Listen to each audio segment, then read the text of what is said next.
मतदार यादीतील घोळाचा फटका सामान्यांना बसल्याची बाब नवीन नाही. परंतु केंद्र सरकारमधील दिग्गज मंत्री असलेले नितीन गडकरी यांच्या परिवारालाही मतदार यादीतील घोळाचा फटका बसला.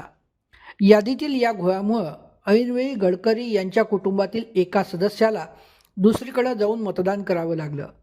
महाल भागातील न्यू इंग्लिश हायस्कूल येथे नितीन गडकरी, कांचन गडकरी यांचं नाव यादीत होतं. याशिवाय गडकरी यांचा मोठा मुलगा निखिल, सून ऋतुजा यांचं नावही या यादीमध्ये सापडलं. परंतु गडकरी यांचा धाकटा मुलगा सारंग याचे नाव यादीत सापडले नाही.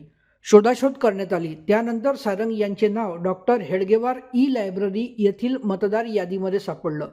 त्यामुळे ऐनवेळी सारंग गडकरी यांना दुसरीकडे जात मतदान करावं लागलं. मतदार यादीतील या घोळाचा फटका गडकरी परिवारालाही बसल्यानंतर केंद्रीय मंत्री नितीन गडकरी यांनी प्रसारमाध्यमांशी बोलताना या विषयावर खंत व्यक्त केली. नागपूरमध्ये एक गोष्ट खरी आहे की प्रत्येक निवडणुकीमध्ये विशेषतः मतदार याद्या आणि त्याच्यातला नावाचा गोंधळ हा दरवर्षी होतोय. ही थोडीशी चिंतेची बाब आहे. कारण अनेक लोकांचे एका परिवारातले, आता माझ्याच परिवारातलं 4-5 वोट इकडे एक दुसरीकडे टाकलाय, असं प्रत्येकाच्या घराघरात आहे.